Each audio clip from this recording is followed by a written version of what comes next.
Welcome to Today with Dr. Kaye. I'm Dr. Kaye Whitehead. We are trying to get together once again, folks, to have a conversation about some of the stories that matter. In our second hour, it's time for our parenting roundtables. This week, we have a mixed panel, moms and dads. We're going to talk about the rise in racism. We're going to talk about the Kentucky school shooting. We're going to talk about the ways that we can keep our children safe in today's America. But for now, let's talk about inequality, the state of the union, and why optics matter. According to the inequality website, 2017 was a good year for Me Too's exposure of systemic sexism, to the president of the IMF warning against rising levels of economic inequality, to the visuals of Black Lives Matter. 2017 really exposed inequality. Now, we can argue about what inequality looks like to you, but let's be clear. Last night, we sat and watched the president give a State of the Union address without explaining why he oversaw a tax plan that handed $200 billion from families to corporations. According to the World Inequality Report, it was recently published that the world's richest 0.1% of the population has captured as much of the wealth created globally since the 1980s as half the world's adult population. That was missing from last night's discussion. According to our World in Data, there's a direct correlation between what a country spends on health per person and life expectancy in that country. Now, this exists for all of the rich countries except one. The United States stands out as an outlier, folks. We spend far more money on health than any other country. Yet, the life expectancy of the American population is not longer. It's actually shorter than any other country on this planet. So I'm going to make this even clearer. In America, we spend about 5 times more than, say, folks in Chile spend on health care. But the population of Chile actually lives longer than Americans do. This was missing from last night's discussion. As of today, 105 people have been killed by American police. January is just ending. And according to Sean King, that's more than police in most developed nations will kill in a decade.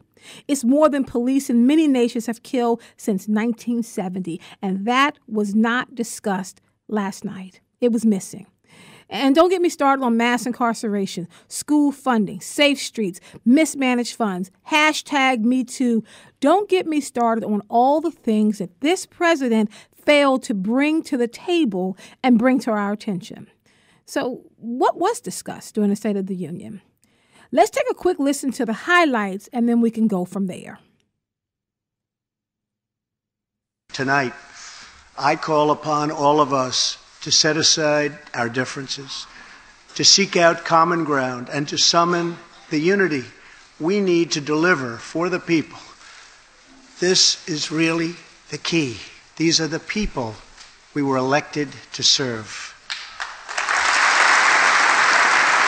And something I'm very proud of, African American unemployment stands at the lowest rate ever recorded.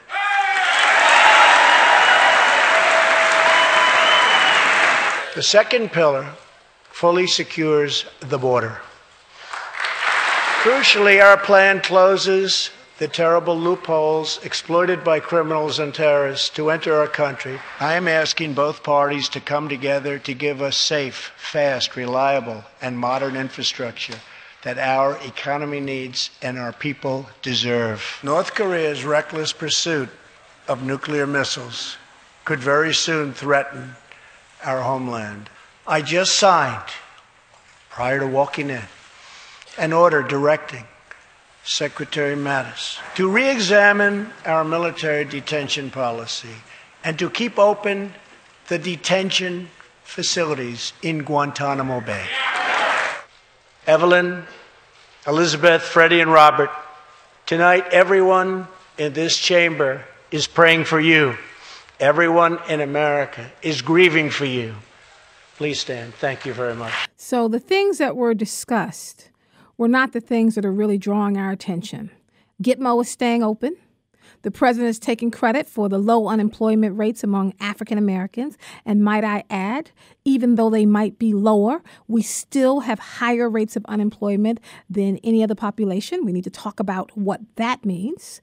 He's focusing on all of the grand stories. And that is what typically happens during these State of the Union addresses.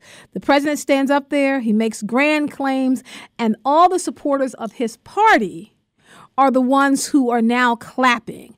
The optics in that room last night were very interesting because as it made its way through, the camera would pan from Donald Trump into the audience, and you're watching Nancy Pelosi sitting there watching him without smiling. You're watching a group of African Americans in kente cloth not clapping.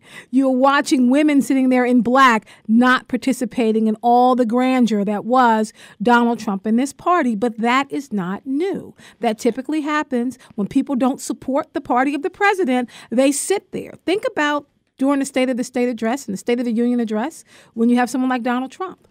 When you have someone who's a governor of a state. And if that person's not in line with everyone there, they're going to sit there and you're going to see the optics. But last night, to see all those African Americans in kente cloth sitting there not clapping when Donald Trump speaks about the African American unemployment rates, it was startling.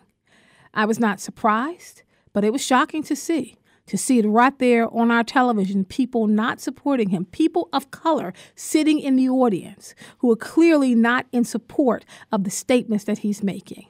Optics matter. The State of the Union address matters. The ways in which this president is laying out his policies for the country, the ways in which he's taking credit for what he's done, the ways in which we begin to review his record, whether or not we agree with it or not, it matters. That's what we're talking about for the first half hour. Give me a call at 410-319-8888 because here on Today with Dr. Kaye, folks, the phone lines are always open. I want to have a conversation with you about the State of the Union. Did you agree with what President Trump talked about? Did you have some concerns about what was missing? Do you think that we should have a call for more civil and more civility during these State of the Union addresses? Should people be required to clap and look like they support our president? We've got to talk about it. 410-319-8888.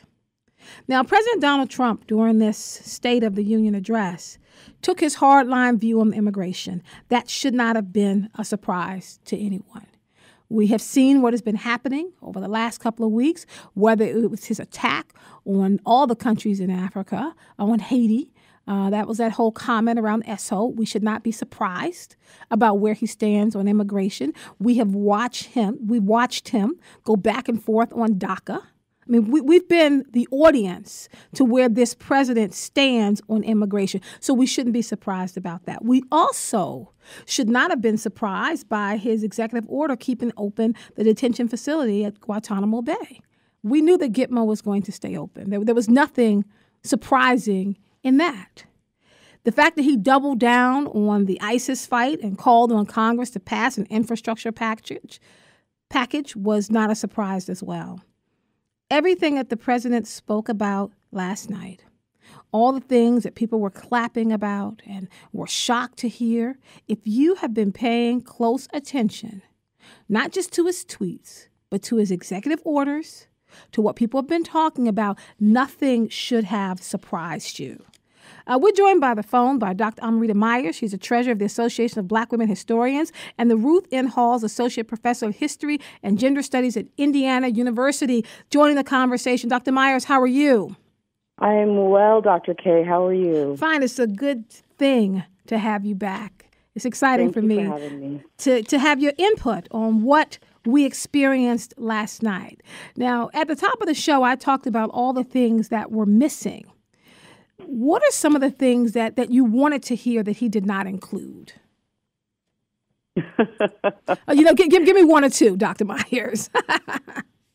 Gosh, I actually didn't expect you to start with that question. I was prepared to talk about DACA and all kinds of things. And we will. We will get to that. Oh, yeah, we will get to that. I mean, there's just been so much happening with, the abortion bill that didn't pass and other things.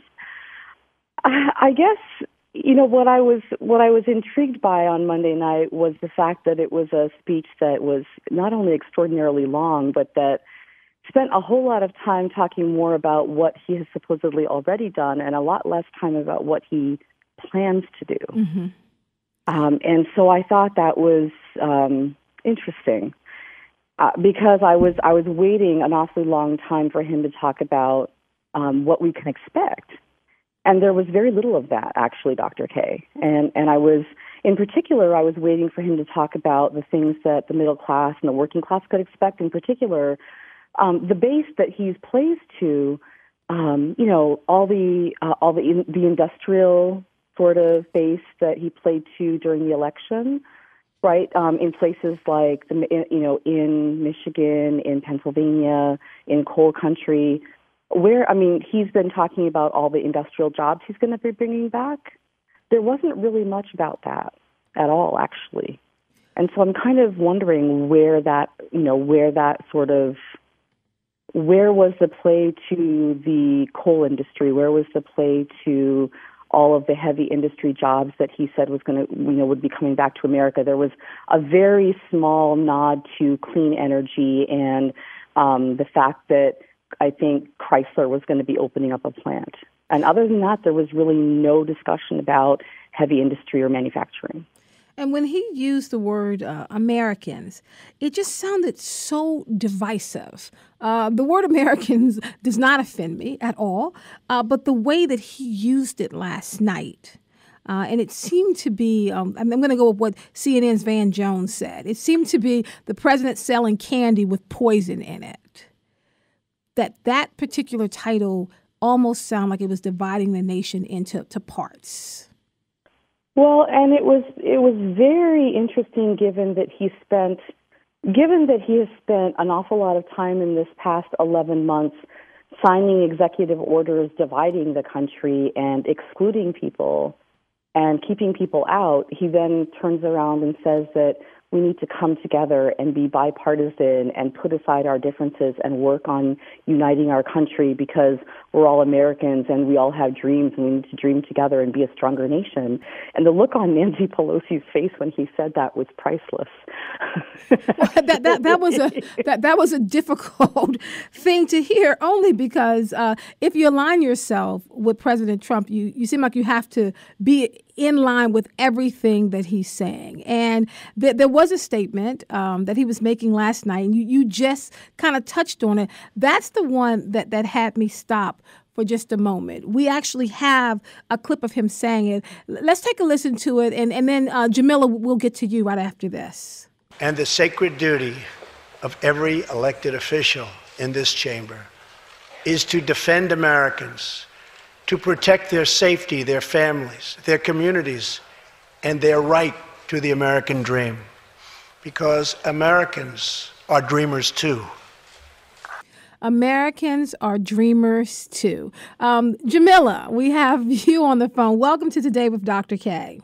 Hi, Dr. Kaye, and hi to your guests, too. Yes, welcome to the show. So I wanted to have you just kind of tell me, just in hearing that, how did that strike you when he said Americans are dreamers too, Jamila? I'm offended. I'm offended. I didn't even watch last night, first of all, because I just can't stand to watch him speak because I have no trust in anything that he says.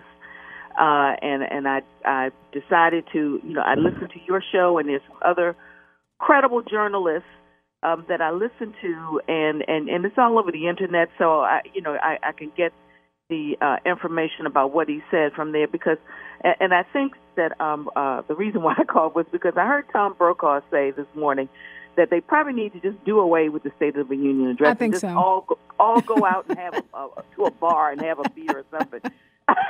Because, really, it doesn't mean anything.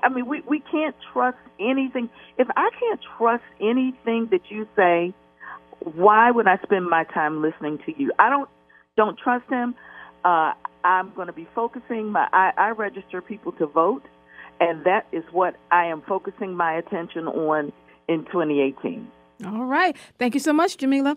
Folks, give us a call, 410-319-8888. Join the discussion. What surprised you about last night's State of the Union address? And if you were not surprised, I want to hear why not.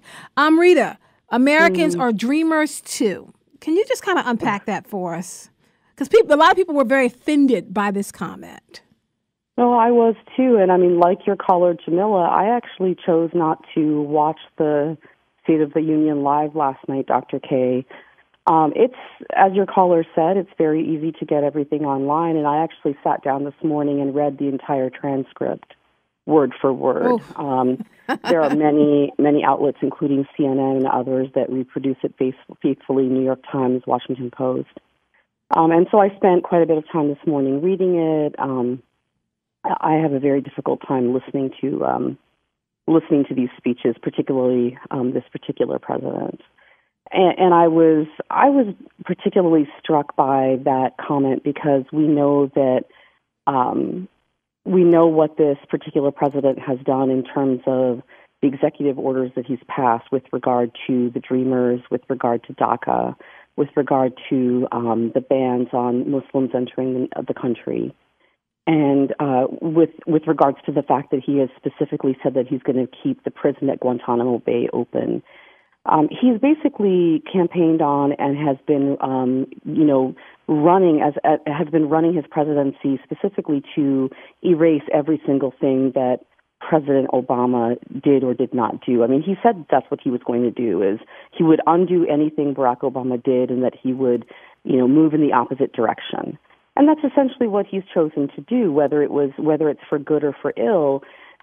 He wants to oppose everything that Obama did or didn't do. And it's incredibly offensive to refer to that Americans are dreamers too when he's gone out of his way to spit in the face of the DREAM Act and to spit in the face of DACA and to repeal DACA and to take young men and women who entered this country as children through no fault of their own, and basically say to them, it doesn't matter that you came as children, it didn't matter that you came here without it, through no fault of your own. We're kicking you out. It doesn't matter that you've broken no laws, that you're going to school, that you want to contribute to this nation, that you really consider yourselves to be Americans. We don't want you. And then to use that language in the State of the Union address, I know many people were deeply offended. I was horrified when I read that this morning. And I find that most of his statements are horrifying. I do understand how people could not watch him. I do get that because it was difficult to listen to and to watch and to even see kind of the reactions in the audience. You just brought up a point, Dr. Meyers, that I just want to kind of talk about a second. The way he mentioned North Korea. And the ways in which he began to attack, which is what he's known for doing. I tie that into the New York Times article that recently came out about the doomsday clock. And this is the clock, of course, that tells us how close we are to a nuclear war. And they moved it so where it's now 2 minutes to midnight, that we are closer to nuclear destruction than we've been since 1953. We have the clip when Donald Trump spoke about nuclear war. We talked about North Korea, because that's really what he was talking about when he starts kind of, I think in so many ways, berating North Korea, goading North Korea. He's done that with Little Rocket Man. He's done that in his tweets. And now he brought that into the State of the Union address. So let's take a listen to the clip where he's talking about North Korea, and then we could talk about it. But no regime has oppressed its own citizens more totally or brutally than the cruel dictatorship in North Korea. North Korea's reckless pursuit of nuclear missiles could very soon threaten our homeland. We are waging a campaign of maximum pressure to prevent that from ever happening. Past experience has taught us that complacency and concessions only invite aggression and provocation. I will not repeat the mistakes of past administrations that got us into this very dangerous position. We need only look at the depraved character of the North Korean regime to understand the nature of the nuclear threat it could pose to America and to our allies. Otto Warmbier was a hard-working student at the University of Virginia, and a great student he was. On his way to study abroad in Asia, Otto joined a tour to North Korea. At its conclusion, this wonderful young man was arrested and charged with crimes against the state. After a shameful trial, the dictatorship sentenced Otto to 15 years of hard labor before returning him to America last June, horribly injured and on the verge of death. He passed away just days after his return. So, Dr. Meyers, I just wanted to really kind of hone in on what the president was saying. Once again, his back and forth with North Korea. And even though we know that it's a way of kind of strong-arming these nations into doing what he wants them to do, North Korea is not going to be bullied into doing what we want them to do as a nation, just because our president feels the need to kind of flex and push them in a direction that we want them to go in. Were you concerned about his attack again of North Korea? Well, and I think that much of what Donald Trump does is actually, in many ways, even less about flexing against the leader of North Korea and more about optics for the American public, Dr. Kaye. Because if you think about last night's State of the Union address, if you think about a lot of the imagery that was chosen, think about the images, right? The defector from North Korea standing, right, with the crutches, holding his crutches in his hand, right? Everyone standing up, applauding around him, right? These are the kinds of images that are going to be remembered by people who live across the country in these small towns in the states that voted for Donald Trump. What they're going to remember is the people are defecting from North Korea to come here to America because we are the greatest nation on earth, right? I mean, people from America aren't defecting to go to North Korea. Like, these are the kinds of images. It's less, in my opinion, of course North Korea isn't going to be bullied by Donald Trump. And I think Donald Trump knows that, but I also think he knows that this makes for great optics for the American people. Now, I'm going to stop you there, Dr. Meyers. Thank you so much. I'm so sorry to cut in. We're out of time, folks, talking about the State of the Union address. We will come back and follow this up in our Parenting Roundtable. We're going to take a quick break. When we come back, we have Mayor Catherine Pugh, the current mayor of Baltimore City, on the line to talk about this television studio and to answer a couple other questions we have for her. So you stay with us. We'll be right back after the break.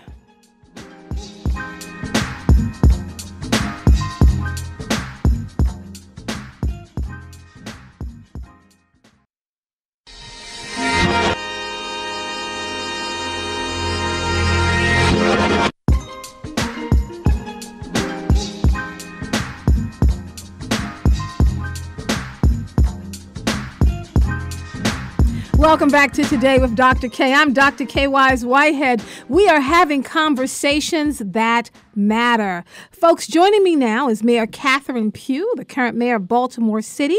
Thank you, Mayor Pugh, for joining us. Hi, how you doing? I'm doing well. I so appreciate your time. Great. And wanted to jump into the conversation. So we have some concerns about the article that was published on the front page of the Baltimore Sun today about the fact that your office is seeking a contractor to turn 2 large rooms into this major television studio. A project's going to cost as much as $150,000. Have you ever built a TV station? There's no way in the world you could build a TV station for $150,000. You can't build a radio studio for $150,000. And that's what surprised me. I used to work in television for almost 15 years, so I was surprised to see this money this way. Yeah, I've run 9 radio stations and 2 television stations. You cannot build a TV station, a radio studio, or even a back room for $150,000. So what exactly are you building for $150,000 then? Nothing. So this is not correct. It is absolutely incorrect. Okay. We told Ian Duncan at the Sun Papers that his information was incorrect. Twice explained it to him, and the story did not change. And everybody keeps picking up on a story that is not a story. Now, the RFP which was written, I think, back from 2017. Right, by Tanya Lee, right? Right. Okay. And this was in relationship to trying, as she said, when the consent decree press conference was held in City Hall, different stations were trying to go live. Only one was able to do so because of the way the city, our side of City Hall is wired differently from the way that it's wired on the other side where City Council meetings were. And so what she was trying to do was to be able to accommodate live streaming when folks are plugging into news conferences that we have in the ceremonial room and in my executive conference room. And that's what those rooms are used for. We have executive conference room meetings there, we have ceremonies there, and we have press conferences there. Now, is this a project that's going to be funded out of taxpayers' money? Like, where's the money coming from? Absolutely not. That's what I want to know. I mean, it just doesn't even make sense.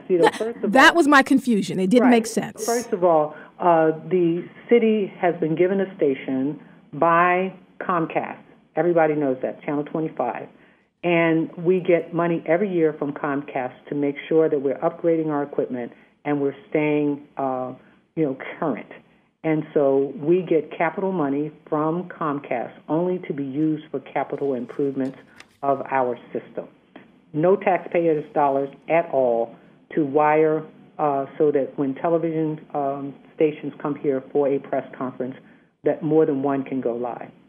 Now, I have another question in this same article from Ian Duncan, because it definitely caught our eye and our attention.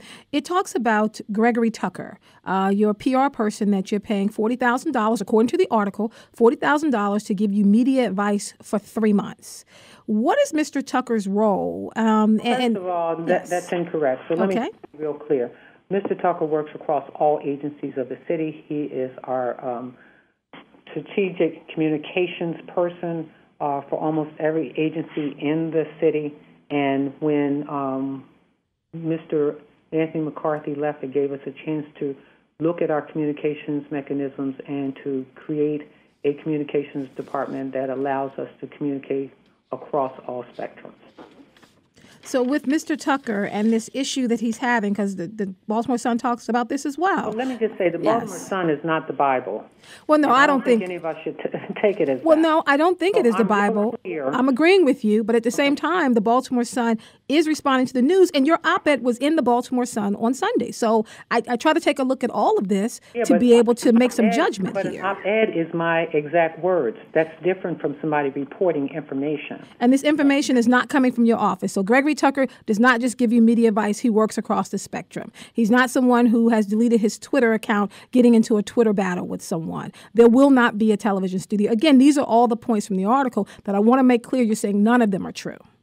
Well, let me just thank you for taking an opportunity out of your time to be able to explain this thing a little bit more fairly. But as I said before, we're not building a studio. I need an executive conference room. We have visitors who come from all around the world to the ceremonial room. There's no way in the world you can convert the ceremonial room and my executive conference room where I have meetings, press conferences, pre-board meetings, and everything into a television studio, and you certainly couldn't do it for $150,000. Comcast gives us the money to improve our TV capacity and our equipment. That is what we're using it for. And I have one or two more questions for you, Mayor, if that is okay, because... No, it's not. I've got a couple more meetings. Okay. I'll try to take one more question. Okay, good. I want to ask you about your own op-ed. Since these are your exact words, I read them on Sunday, and I thought it was very interesting. One, I was impressed by the way you spelled things out. But I want to get to the part near the end when you talk about not complaining, but being impatient. Because I do feel, as residents of Baltimore City, given everything on all the challenges facing our city, we are nothing if not impatient. So explain what you mean by that, please. I'm not sure what you're asking, love. Okay, so you're asking us to remain impatient, to not complain, but be involved with coming up with solutions. I think people are doing that. So what else are you expecting people to do in being impatient? I'm still not sure what you're asking because I do call to actions twice a month, and people have sit around the table, they bring up suggestions, and I am working with the public to make sure that we do that. I complain, and I'm the one who is impatient.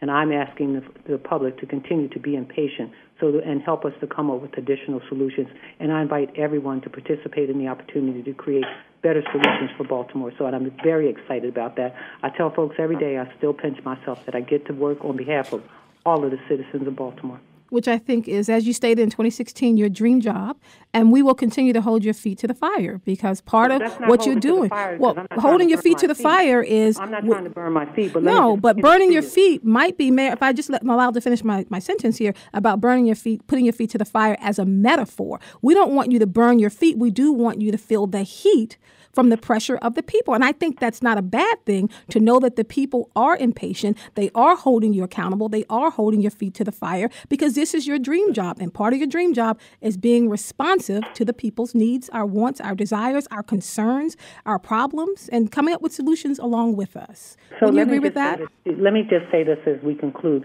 Thank you so much for such a great interview. And let me remind you that I, too, get up at 4:30 a.m. every morning on behalf of the citizens of Baltimore. I intend for the people of Baltimore to hold me accountable because I love this job. I work 24/7. I don't get home till midnight every day, and I love every single minute of it, and I look forward to continuing to work on behalf of all the citizens of Baltimore. Thank you for your interview. God bless you. God bless you as well. So, folks, that was Mayor Catherine Pugh.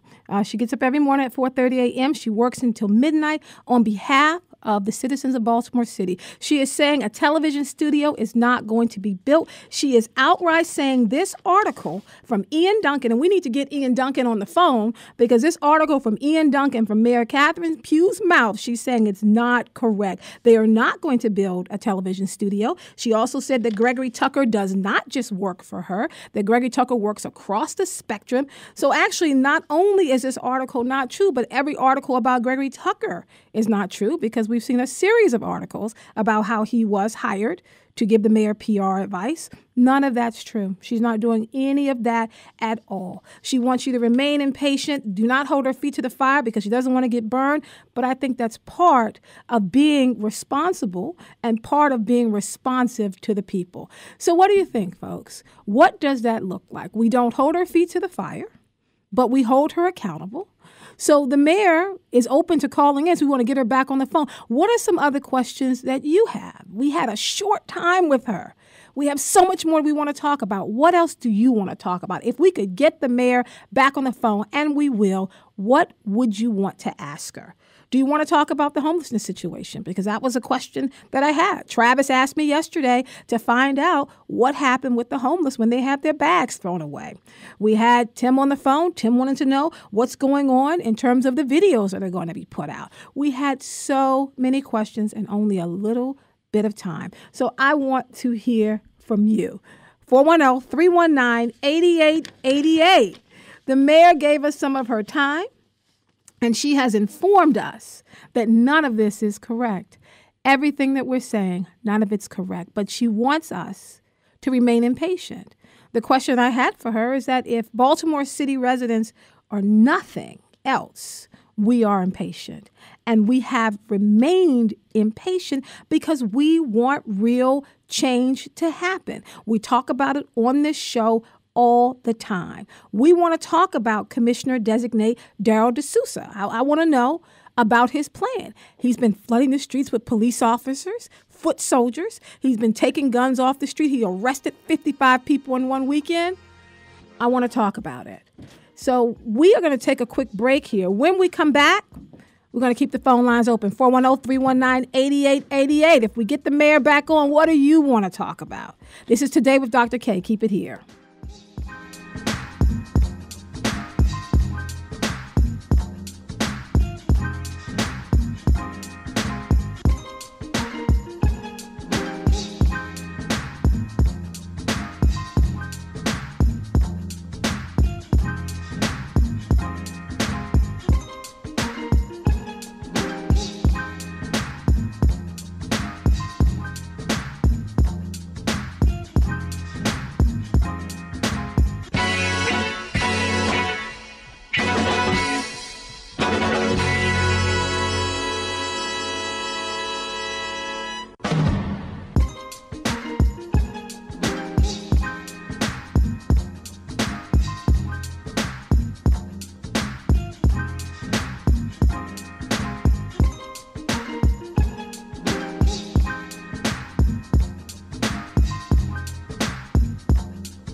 Welcome back to Today with Dr. Kaye. I'm Dr. Kaye Wise Whitehead. Folks, we just spoke to Mayor Catherine Pugh, who called in to give us some clarity about the television studio. What she has informed us, and these are her words, not mine. She said that entire article on the front page of the Baltimore Sun, written by Ian Duncan, the entire article is untrue. She said she told Ian Duncan 3 times that what he was writing was incorrect and he did not change the story. Folks, we're trying to get to the bottom of this because I'm trying to understand how the Baltimore Sun, which is our major newspaper here, would put something on the front page that's completely untrue. How can you say the Baltimore Sun on one hand is a place that's not true, right? It's not true on one hand, yet her own words were published in the Baltimore Sun on Sunday. So either the Baltimore Sun is reputable and the Baltimore Sun is our source for news, or it's not. We have Thomas on the line. Thomas, welcome to the show. Well, Dr. Kaye, didn't I tell you she wasn't going to call you yesterday? You did say that. You said yesterday she wasn't going to call until there were 5 minutes left. And Thomas, she called today, and I think she gave me 5 minutes. I'll tell you right now. Call today and give you 5 minutes today. Listen, we have to really see what's going on with this thing. This mayor almost puts me, well, this mayor does put me in the mind of Donald J. Trump in a lot of things. Some things are fake news when she wants it to be, and some things she don't want to come out. Yeah, because I don't understand this. I mean, you're going to tell me the Baltimore Sun is going to actually print an entire story that's not true? The entire story? Listen, she got caught, okay? She got caught and she wasn't ready. She wasn't ready to tell us about this studio that she was building until after it already got done. Okay? No, Thomas. She has run 9 studios. Don't forget, she told me she ran 9 television studios and radio studios. $150,000 does seem like a little bit of money, but that's a lot of money to the taxpayers. But listen to this. That raise that she just give herself. Why don't she give that? Why don't she give us that back and put towards something else too? Okay, see now I didn't get a chance to ask her that, Thomas. Now, if she ever comes back on here, which I doubt it, no time soon. Right. I would like to ask her, when is she packing up to leave out of town? Okay, I'm putting this down because I'm writing the questions down. When is she packing up? Now, when these citizens. We're giving her a vote of no confidence right now. Right. So therefore, she has to go. I got it down. Thank you so much, Thomas. I have Tony on the line. Tony, welcome to the show. Hi. And they tell me you're a new caller, Tony? Yes, I am. And let me say welcome to the family. What a great day to call. Thank you. Yes, I was listening yesterday, waiting for the mayor as well. Okay. But today I had to pull over and listen to her interview. First of all, I'm so disappointed with the fact that our mayor would get on the phone. I could sense the tension in her voice. She was sarcastic. I really shut down everything else, all of those questions that you asked her, because she answered the first one. Have you ever built a studio? Oh, Come on. I told her I worked in television, Tony, for about 15 years at MTV and PBS. Come on. I commend you on your composure. As a member of the media, you were excellent. Thank you. In talking to her, but I was getting so angry because she did not allow you to finish your conversation, and you allowed her to do that to you until you said, "No, let me get finished," and that was toward the end of the interview. But as a mayor, I expected more of her in regards to doing the interview. She was defensive from the start. She was. If you come on into an interview with that type of attitude, and you could hear it in her voice. Some of the things didn't even make sense. Have you ever built a studio? The Sun is not the Bible. I'm very disappointed. Come on. She's in the Baltimore Sun. They published her piece on Sunday. Right. I'm very disappointed. And if she comes back, the question that I would call in and ask, what's the status of the investigation regarding the murder of Detective Suter? All right, I got it. Thank you so much, Tony. Okay, thank you. I have Valencia on the phone. Valencia, welcome to Today with Dr. Kaye. Hi, Dr. Kaye. Thank you for having me. Yes, and you're a new caller, right? I am. And welcome to the family, Valencia. Thank you. I was very disturbed by the interview, and I'm always disturbed when I see her on the news when she's speaking about the city of Baltimore. like she's not diligent in what she's doing, you know. And it seems to me that she's caring more about how she looks as a whole with her features and characteristics within herself, and not really caring about our people. Right. For one thing, I have 4 young men that I'm raising, and I'm just moving to the area. And one of the biggest things I have is, you know, recreation for our kids. Our kids are out here doing all this, you know, committing crimes or whatever whatever people so call it. And we don't have the programs like Boys and Girls Club. Right. It was another program they just had. It was Safe Zone. Like these are things that we need. You know, if she grew up in the city of Baltimore, she should know that our kids are our future, right. And it's not all about political. It's about having that, you know, that nurturing asset from within. You have to be able to, you know, be mindful of who you are and where you came from, and, you know, implement those skills with dealing with our society we live in today. Thank you so much, Valencia. If she comes back on, I'm going to ask her about this. We have Melissa on the phone. Melissa Schober, how are you?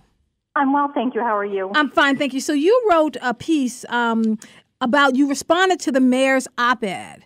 Now, you just heard the mayor, who was not too happy in answering my questions, I don't think. But I asked her about her op-ed and about that one line that she said. And she was saying she didn't understand what I meant.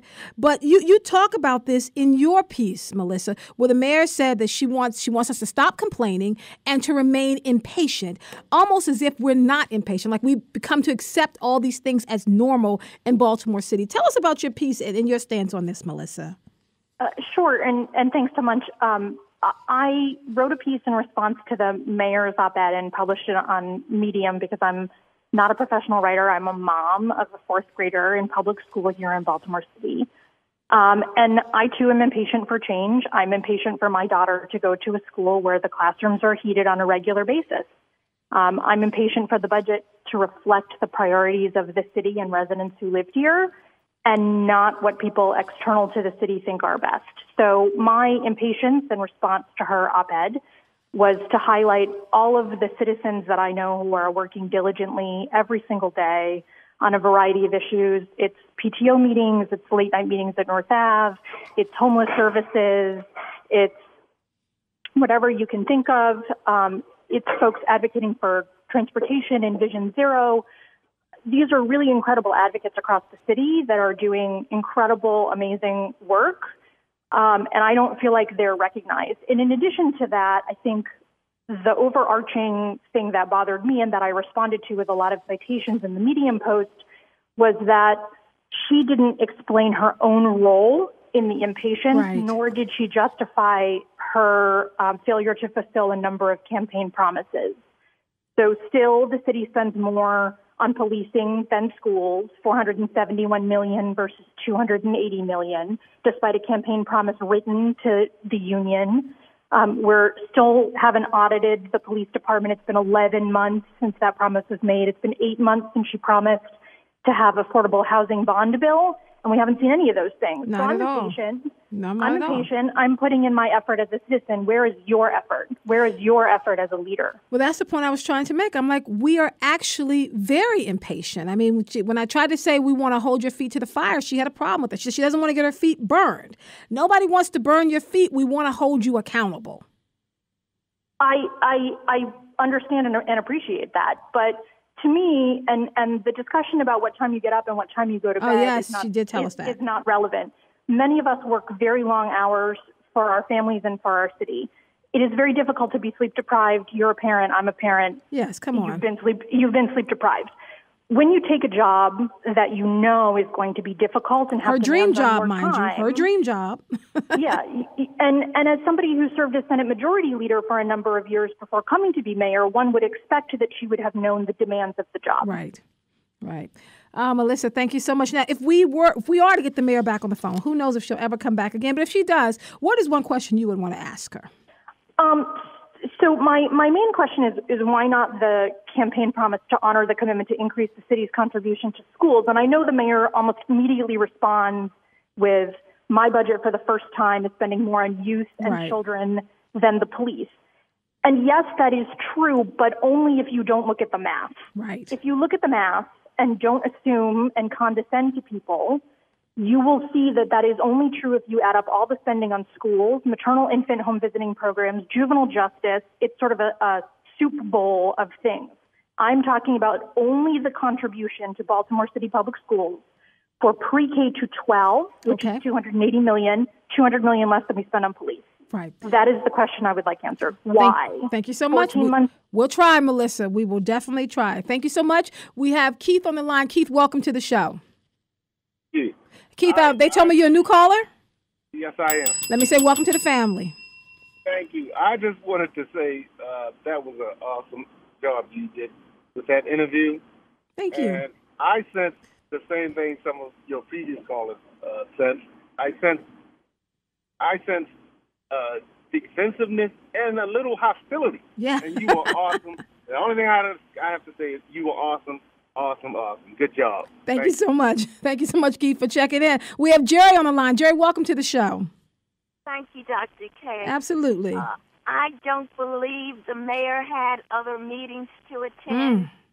I think that was a quick pullout, and I'm not impressed with what she has done so far for Baltimore City. It would be so nice to see her going into all of the neighborhoods in the city and telling the people that I'm just here to talk with you and to listen to see if you have any complaints, what you're pleased with, what you're not pleased with.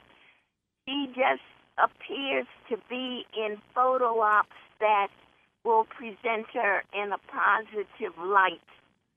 So if we were to get her back on, Jerry, what's one question you would want to ask her if we got her back on? What is she going to do about the water bills in Baltimore City? Now, she said she had a plan in place, but nobody's heard about it.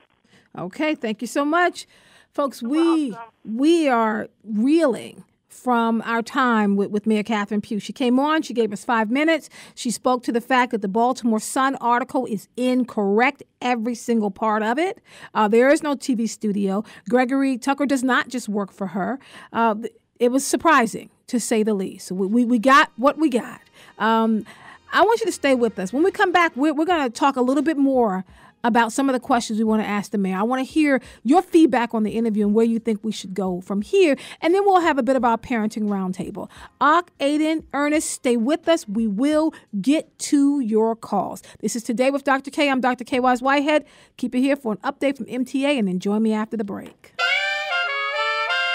Good afternoon from the MTA. We have on the MARC trains on-time service on all 3 lines, Penn, Camden, and Brunswick. Light Rail Link does have a 5 to 10 minute delay, and Metrolink is on time. On the Local Link bus is the Yellow Line, diverting at Park and Whitelock for DPW work in that area. 78 bus westbound, diverting at Caton and Monastery. For the MTA Transit Team, I'm Kirk Kroenke on 88.9 FM, WEAA, the voice of the community.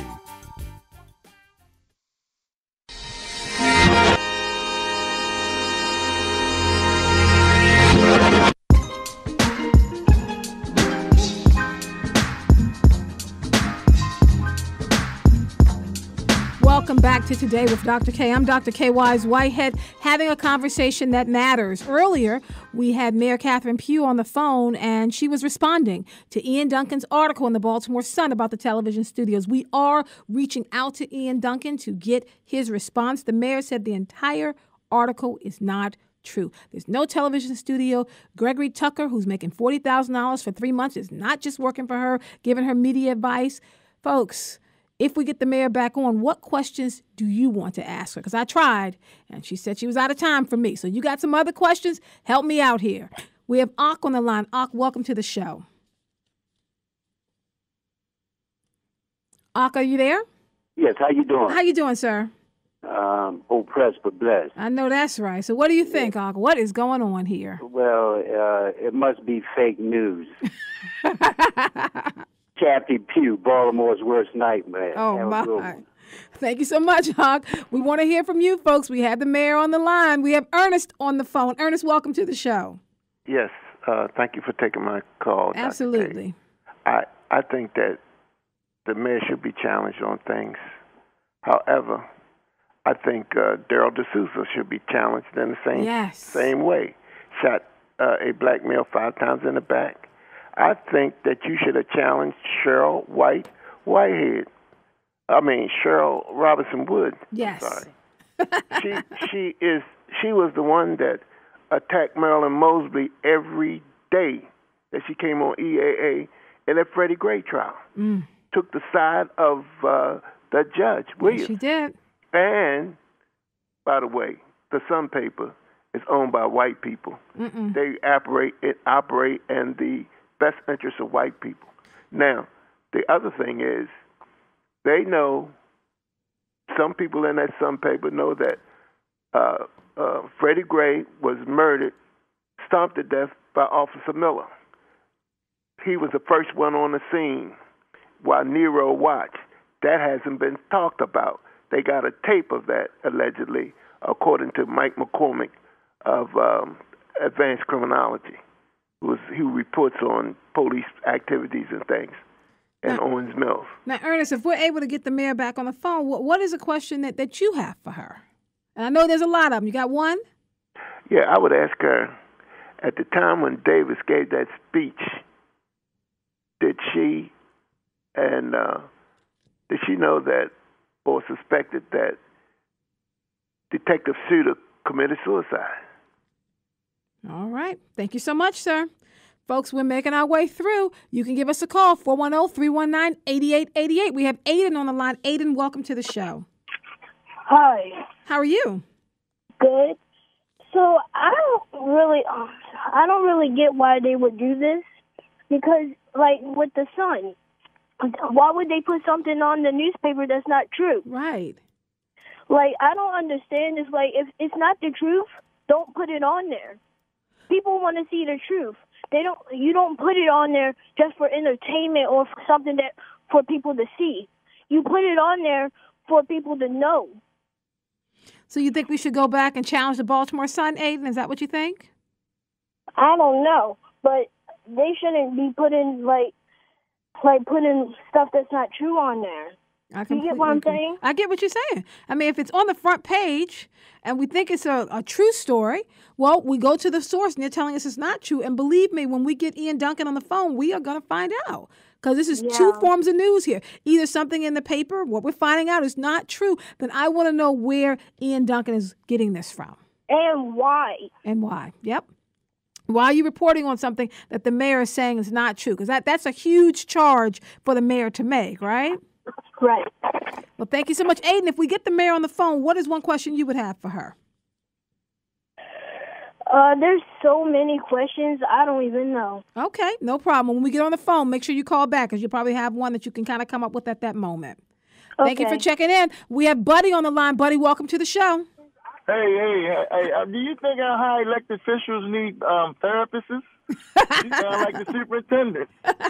I mean, it's like, hey, good job, keep up the good work. But the thing is, if she loves her job so much, she should be able to put up with this kind of pressure. Yeah, I mean, she says she gets up. It's just a simple question. Simple. She gets up at 4:30. She doesn't get home till midnight. She told me her times, her work times. Yeah.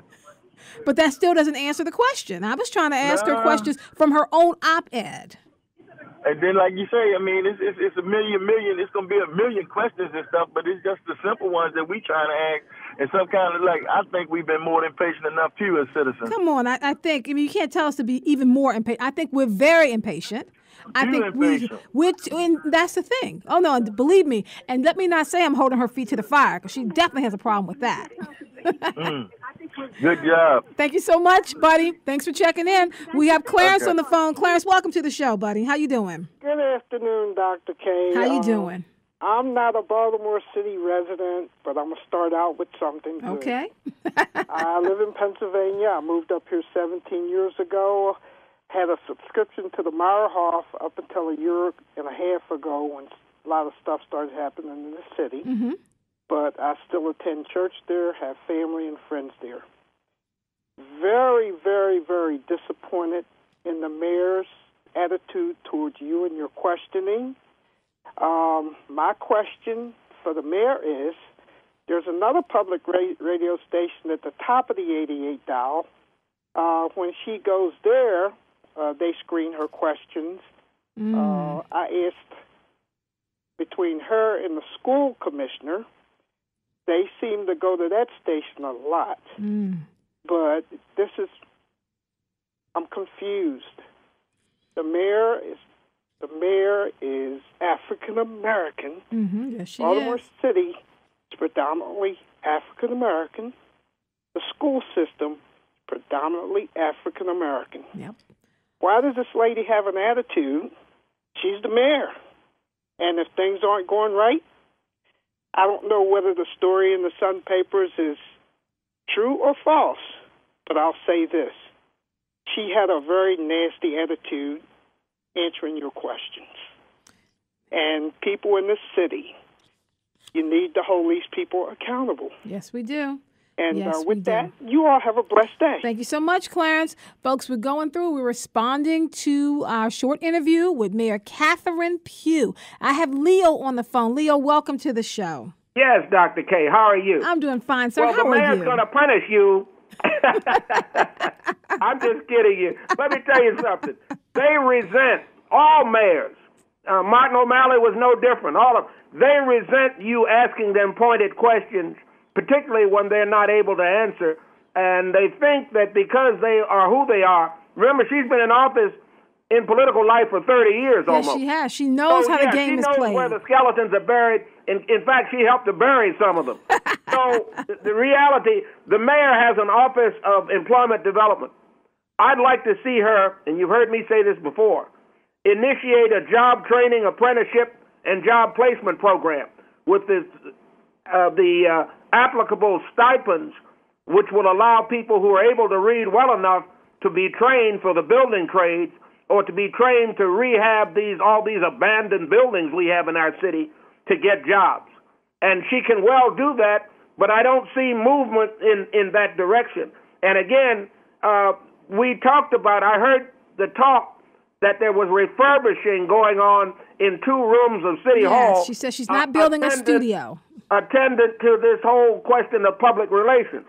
So what are they refurbishing? Why do they need a $40,000 consultant if they're not doing something unseemly? Well, now, the interesting thing, Leo, and you heard it, I mean, I asked about Gregory Tucker, and she told me everything about Gregory Tucker stated that he was working for her. That's what every piece of information I had. She said he's not working for her. Well, let me tell you who she's working for. Uh-oh. She works for the Greater Baltimore Committee. There you go. In the minds of many elected officials, whether they're black or white, they work for the corporate interests. They follow the direction of the big money that calls the shots to finance their campaigns for elective office and to control the economic direction of this city. And they are the authors and promoters of gentrification.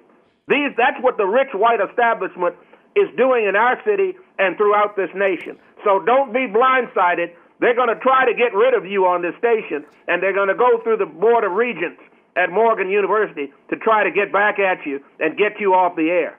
So I know you know that. I know if you don't, I'm telling you that. Thank you. Well, you know what, Leo? If I have to get me a megaphone and just stand on the corner, I'm sure you and I can do good radio from the corner. Stand your ground. Stand your ground, you courageous lady. Thank you so much, Leo. Folks, we're talking about what is happening in the city, the mayor's response. I want to hear from you before we go to our parenting roundtable. If we get the mayor back on our show, what is one question you will ask? Because I will go through the questions one by one, whether she answers them or not. We have Monica on the phone. Monica, welcome to the show.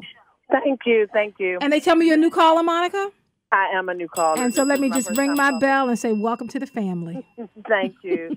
My question for her would be, because I went to several of the debates when she was running for mayor, and she always talked about leadership style and presenting herself and being able to represent the citizens of Baltimore and being able to stand and speak on behalf of the citizens of Baltimore.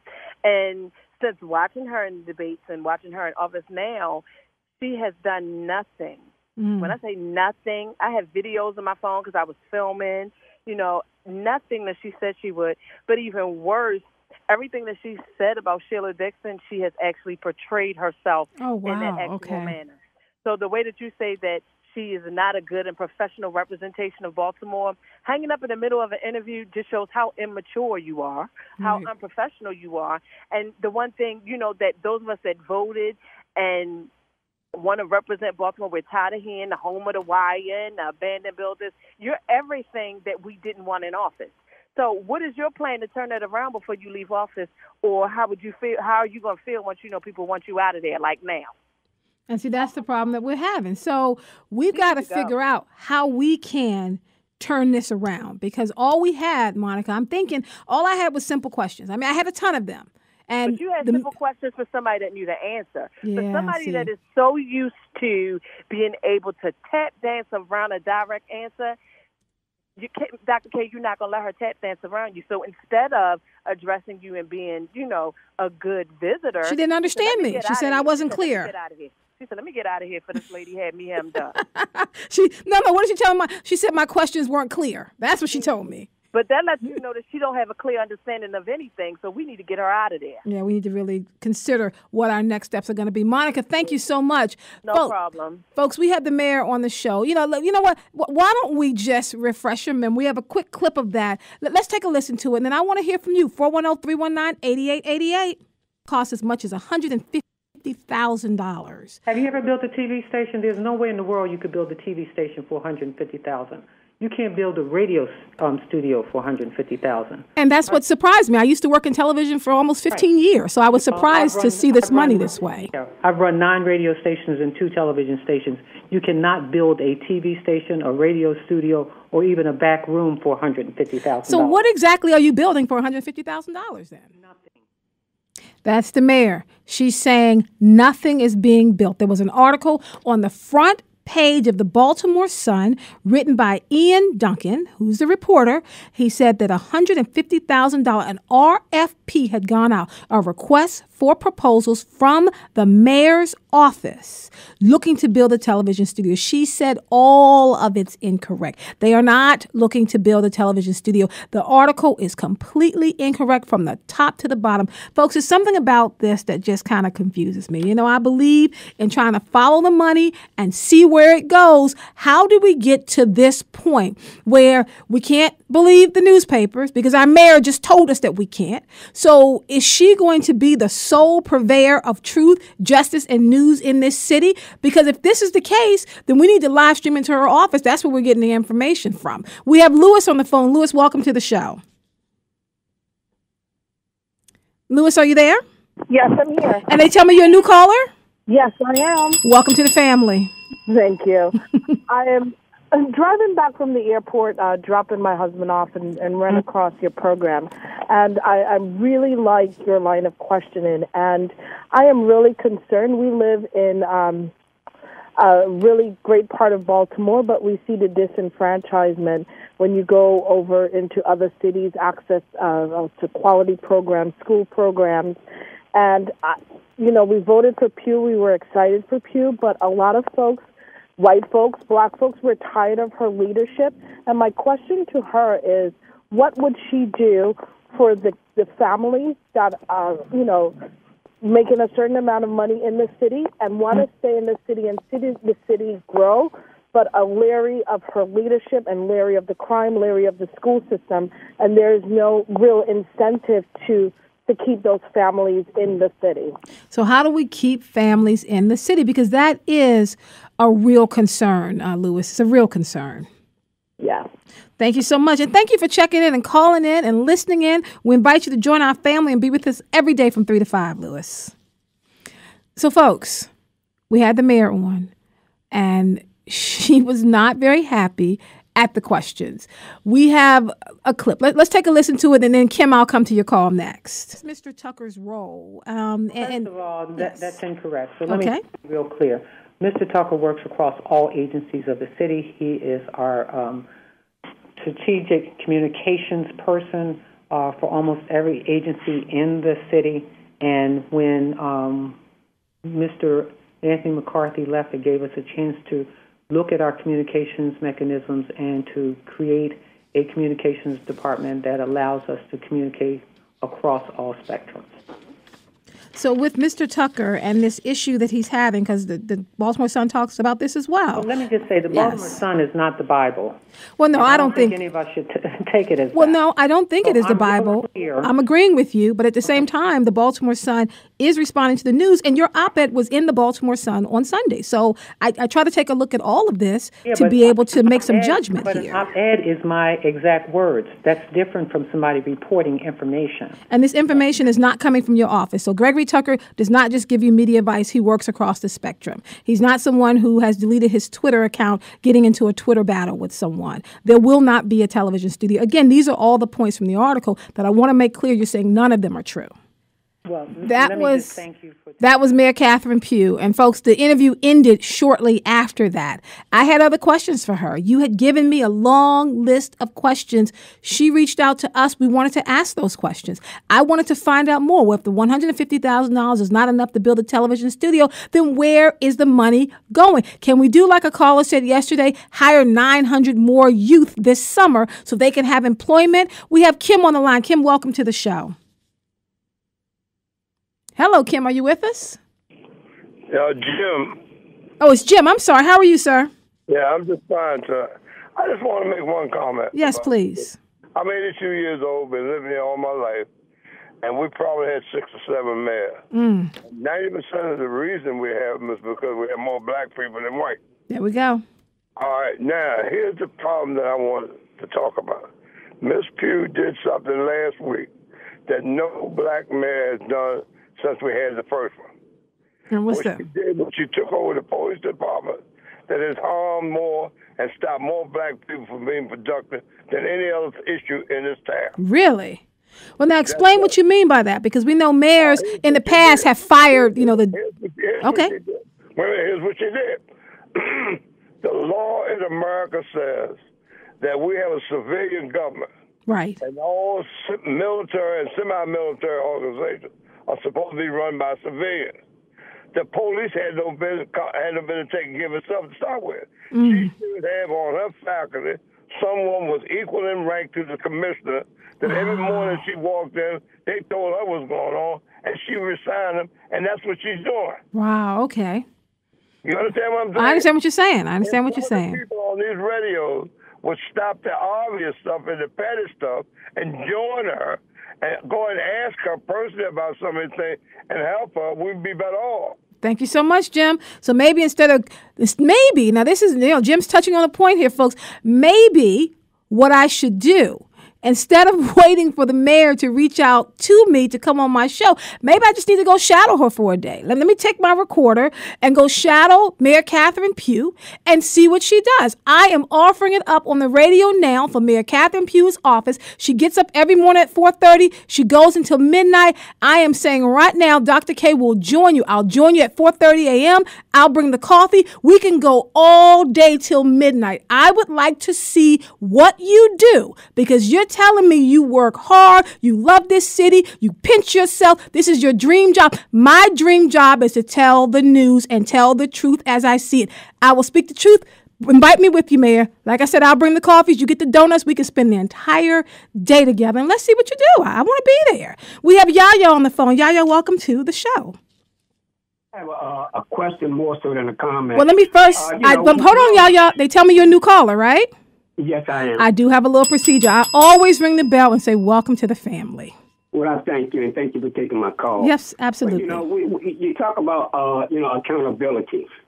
What I would like to know, what is that we as registered voters and citizens of Baltimore have to do to make sure that our city officials, our politicians, are held accountable? We talk about accountability, but, after a month, a week, 2 weeks, things go on. Nothing seems to change. There you go. What can we do to make sure that they're held accountable? If a criminal goes to jail, they want to make sure he does his time. A lot of times they don't want to see him get paroled or whatever and trying to make a change. So what can we do to make sure that we hold our officials accountable? Thank you so much. We got to hold them accountable. Thanks, Yaya. We have Tim on the line. Tim, welcome to the show. Now, wait a minute, Tim. You're a new caller, right? Yes, I am. Let me go through my little ritual and ring my bell and say welcome to the family. Okay. I'll be honest. I didn't really have an issue, with her response. I'm still not clear on what it is she may be building in her office. But for $150,000, I could probably see some high technology kind of space that could essentially allow her to communicate across government.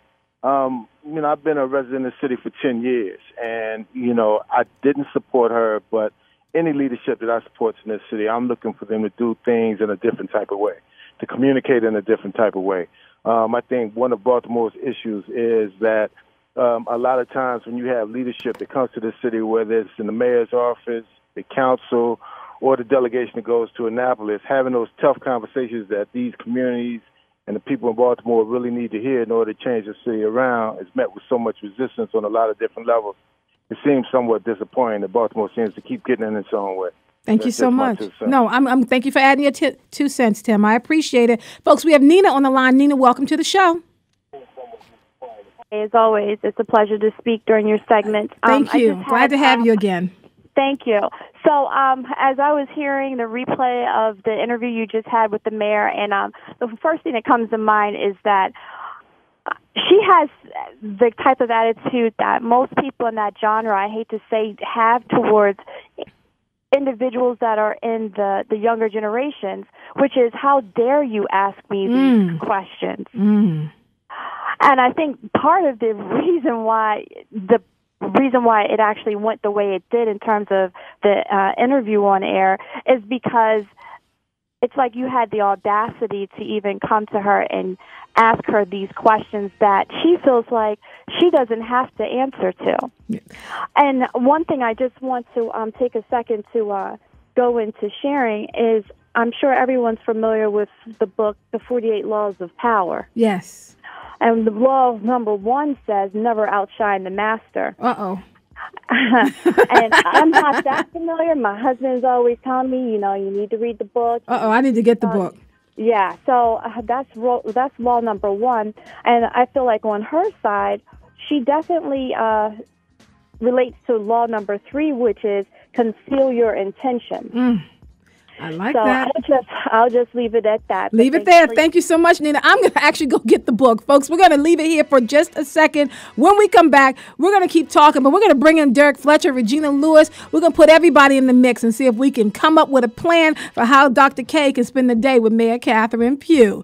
Welcome to Today with Dr. Kaye. Keep it here with us.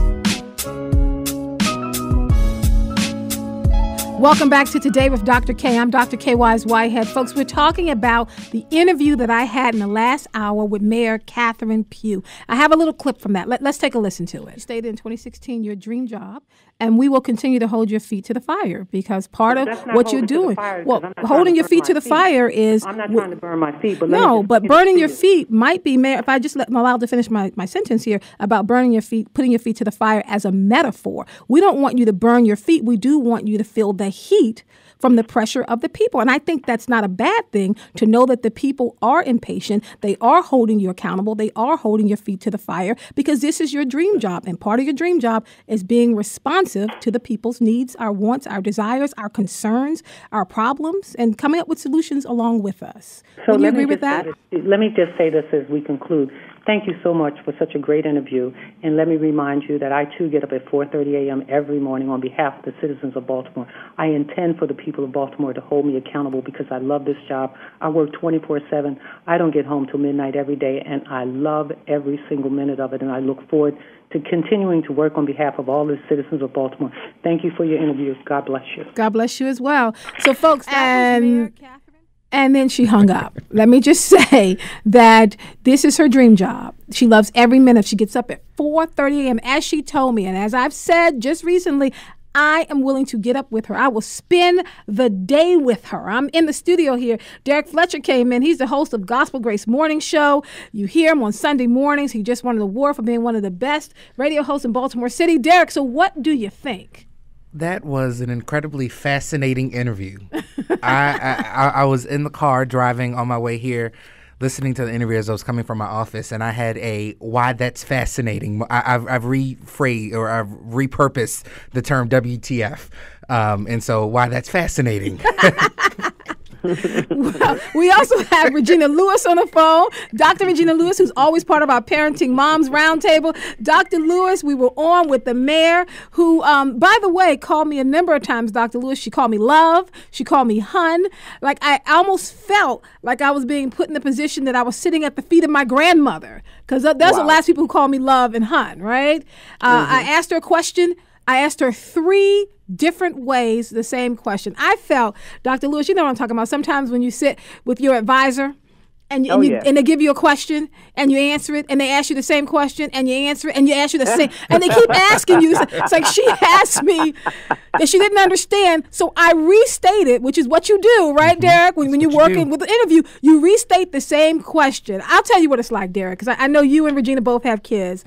It's like when I asked my teenage son, did you text that girl last night? Mommy, what do you mean? Huh? Did you use your phone to connect with the girl last night? Mommy, I don't know what you're talking about. Did you pick up that device? My and phone? Put in, What girl? What girl?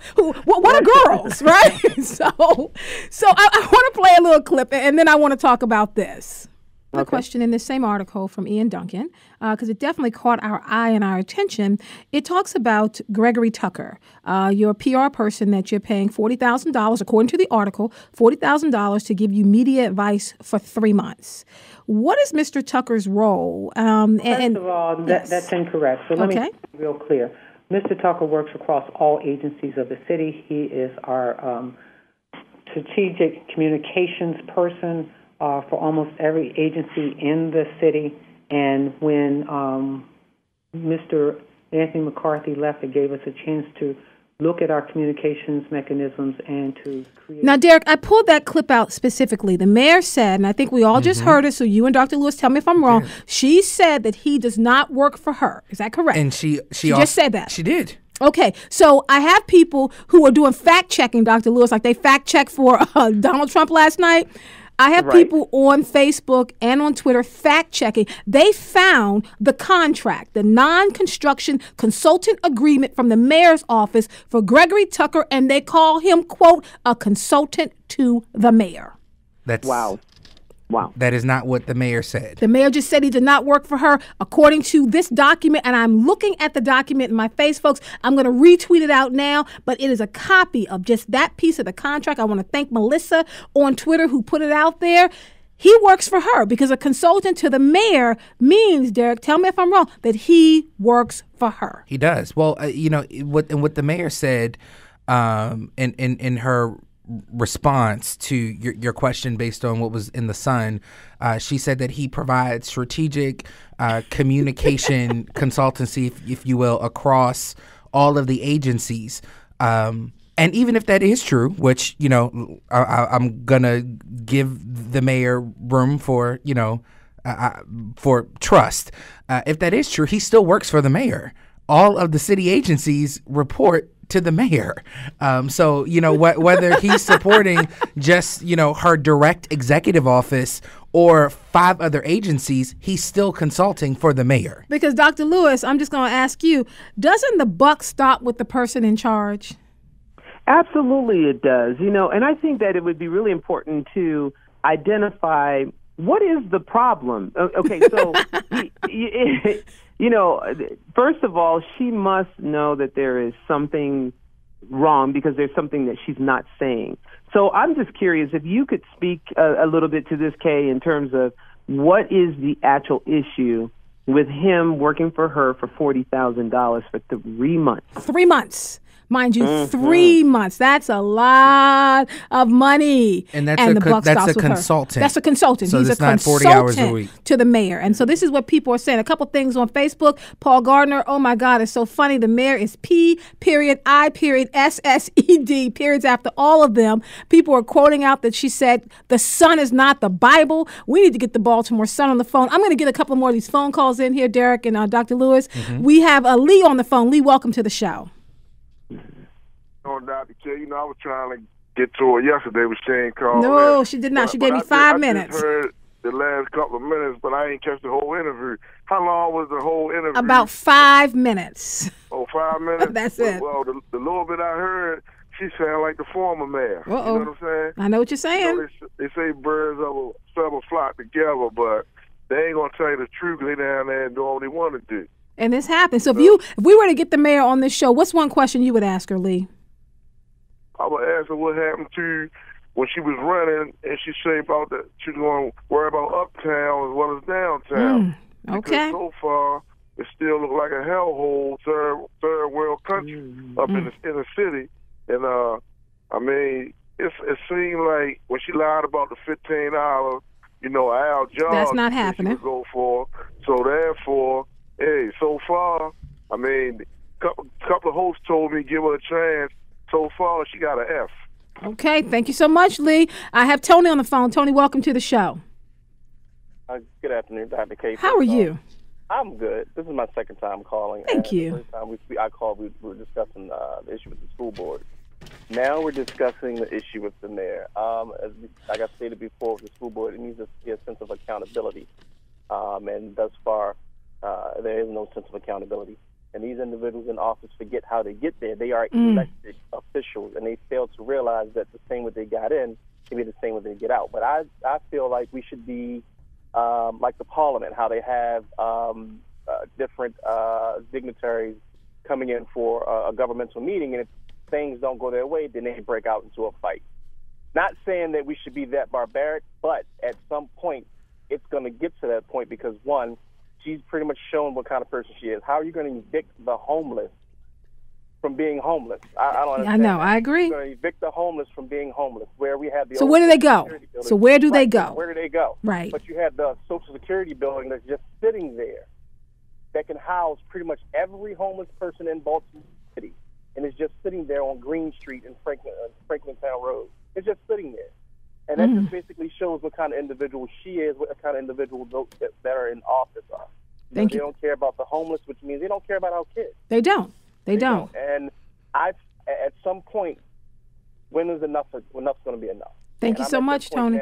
No, I'm with you. Thank you so much. I know we have a lot of calls coming through. So, Derryk, this thing with Gregory Tucker is something that's very concerning because he is a consultant to the mayor. It's a 3-month contract, $40,000. It's a 3-month contract, according to a December 11, 2016 article from the Baltimore Sun. Anthony McCarthy, who was Mayor Pugh's former director of communications, his salary, and in full disclosure, he's a colleague and friend of ours, a former colleague and friend of ours here at WEAA. When he was working for the mayor, his salary was reported by the Baltimore Sun as $125,000 a year.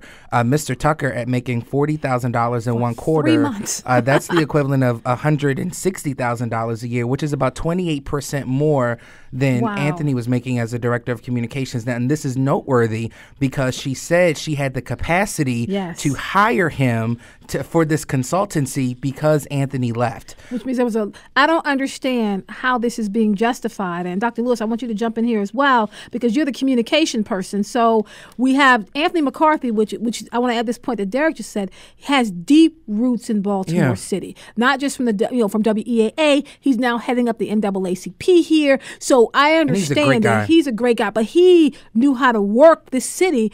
Gregory Tucker is a new guy. I mean, in fact, Gregory Tucker this weekend got into a Twitter battle with someone over Freddie Gray, and Gregory Tucker ended up deleting his Twitter account. Again, all in this article in the Baltimore Sun, and as the mayor said, the Baltimore Sun is not the Bible, but this is in the article.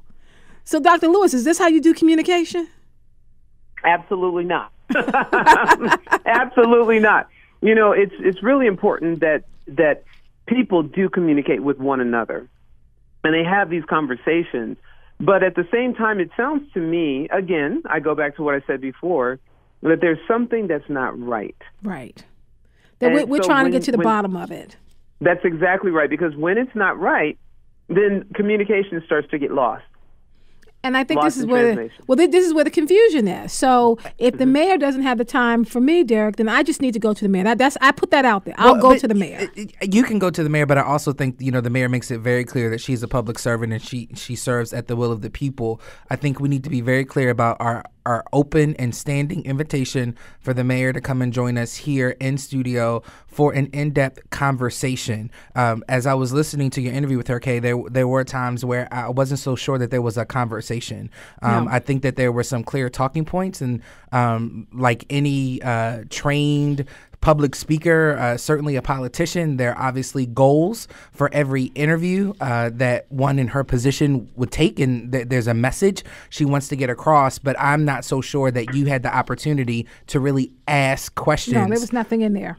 I just want to add to Derryk and Dr. Lewis, we just heard from Ian Duncan, because I reached out to him on Twitter. Folks, let me just let you know, Ian Duncan is the person who wrote the article that's on the front page underneath the flap. He does not have time to call in. He's covering a story, but this is what he said, and I quote, "I stand by the story. The request for proposals that the city released seeking a contractor clearly says they're looking to convert these rooms into studios."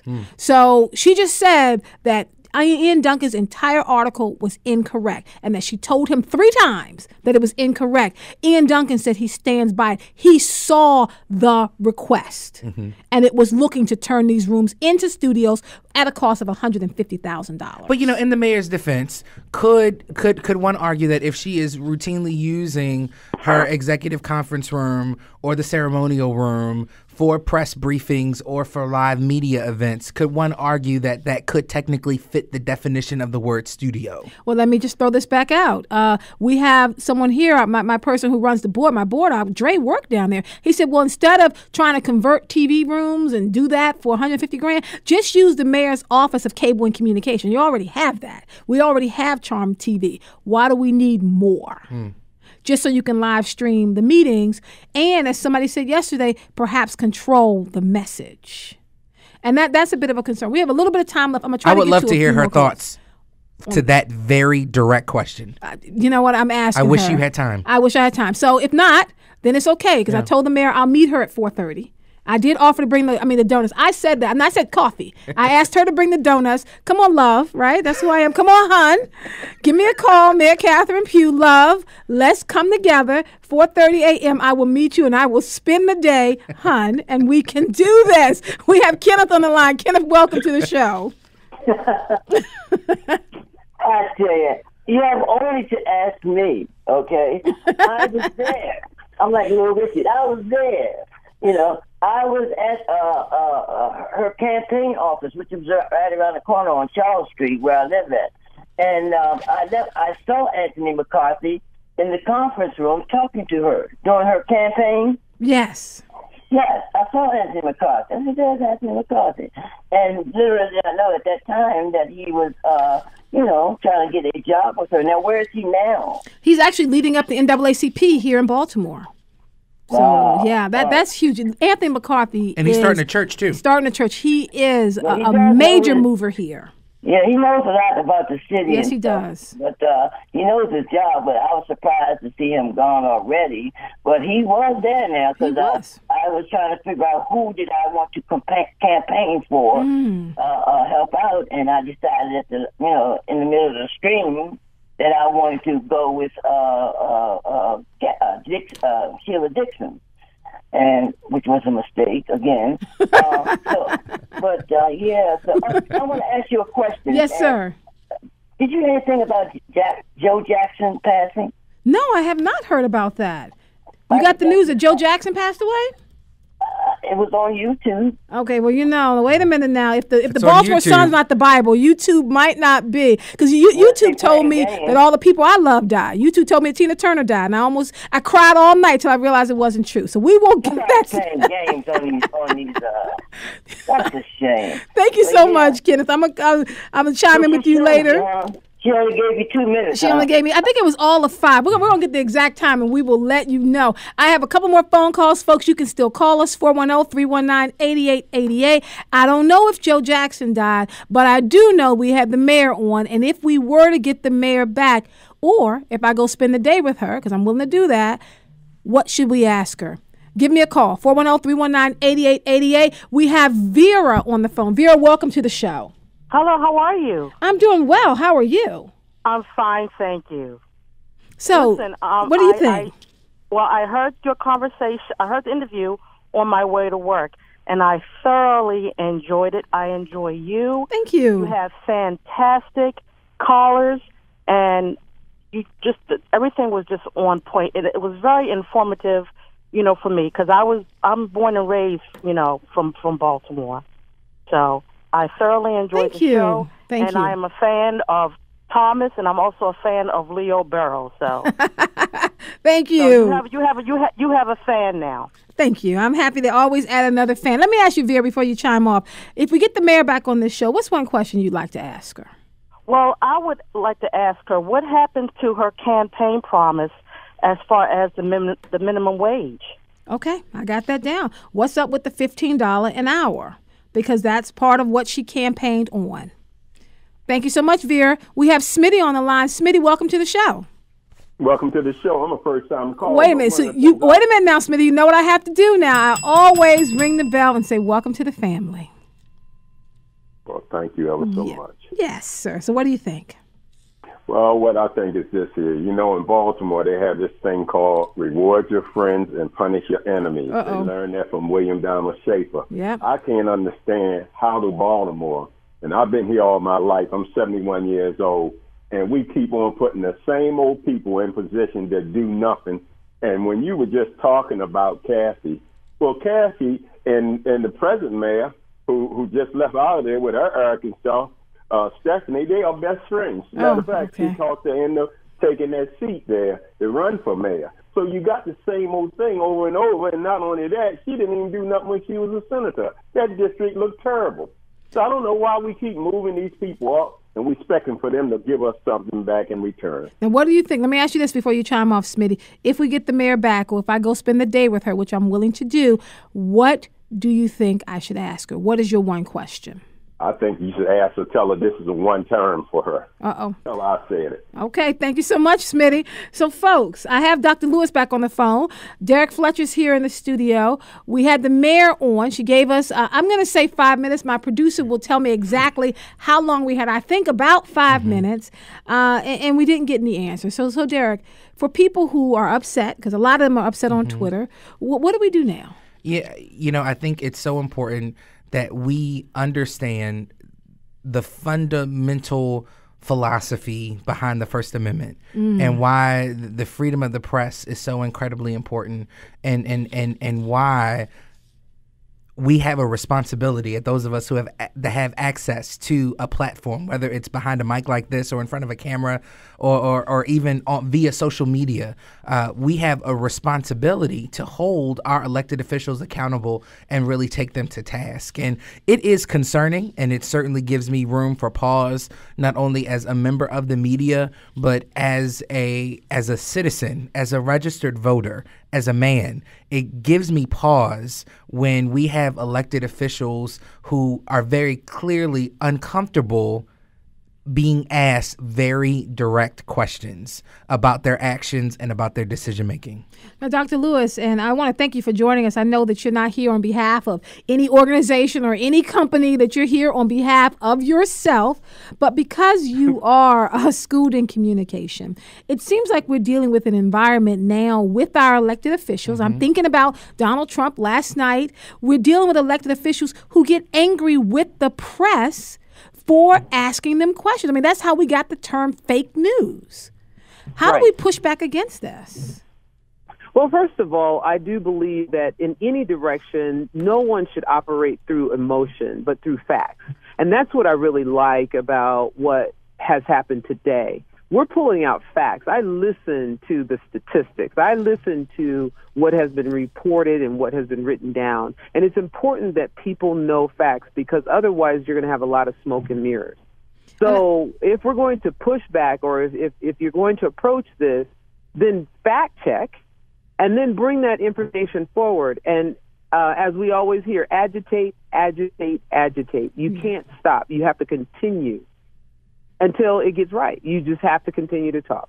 We have to take Frederick Douglass's words to heart. And here's a fact I want to put on the table. I've been saying she gave me 5 minutes. I don't want her to come back and say Dr. Kaye is wrong. She gave me exactly 7 minutes and 49 seconds, people. And our show was 2 hours long. We have Marie on the phone. Marie, welcome to the show. Thank you. Thank you for calling. So what do you think, Marie? I'm calling just to follow up on all the callers, regarding the mayor. And I agree to everything that everybody say, because, we get our politicians that get in office, will come and run for office and promise a lot of the constituents a lot of empty promises, and it gets frustrating because they don't honor up to what they say. Right. And it's like, if you're going to do it, really be realistic and do it. And then they also fail to realize that they're not in the role by themselves. Instead of saying what I can do, I just think of get to your party and say what you try to do. Right. Because when you put that promise out, the constituents like myself look forward to you coming to the agreement what you said you're going to do. And then it's a lot of negativity. So we got the third female mayor that came about, and she's doing the same thing as the other two. So it's time for a change. I completely agree. And just be real with it. Thank you so much, Marie. So, folks, we're going to leave it here. I'm going to ask you, Derryk, and then Dr. Lewis very quickly. If we get the mayor back on, what's one question you would ask her, Derryk? One of the questions that I would have for the mayor is really around the appointment of Police Commissioner Designate D'Souza. I obviously don't know Kevin Davis personally. I'm not a Kevin Davis fan, but I find it very interesting that he was terminated for being held accountable for violent statistics, many of which he does not directly influence. Dr. Lewis, if we get our mayor back on, what's one question you think I should ask her? I think that you should ask her, how is she going to create a forum for voices, underrepresented voices, to be heard? And that she then does something about it. Well, folks, we're going to leave it right here. Dr. Regina Lewis joined us from Colorado. Derryk Fltecher joined us all the way from Sunday morning, Gospel Grace. We had Mayor Catherine Pugh joining us from City Hall. Veronica, I'm so sorry I couldn't get to your call. Maybe tomorrow, give me a buzz back. I'm going to put my offer out there one more time, Derryk Fltecher. Yeah. If the mayor won't come to the mountain, that is WEAA, then the mountain, that's Dr. Kaye, will go to her. Call me, Mayor Catherine Pugh. 4:30 in the morning, I'll meet you. I'll bring the coffee. We can roll all day long until midnight. I may not be as young as I used to be, Dr. Lewis, but I can roll all day long with a lot of coffee. But and listen, if Monday through Friday afternoons 3 to 5 are not convenient for her, we invite her to come on my show. Come on to Gospel Sunday Grace, morning, honey. We can lay hands. Now today with Dr. Kaye, bring the cream and sugar for cream and sugar. Today with Dr. Kaye is a production of WEAA. The show is produced by Ayori Odizua. Our board operators are Andre Melton and Mikhail Ramos. Keep it here for Up Next is For the Culture with Faraji. Here on Today with Dr. Kaye, your voice matters. Your opinion matters. We tell stories that matters. We will tell the truth. Even if people don't like it, we're going to get the story because that is our job. We are here for you and we are listening. If it has your ear, it has our attention right here on Public Radio, WEAA 88.9 FM, the voice of the community. Make an appointment. Meet me back here tomorrow at 3 p.m. and keep it here for a final update from MTA.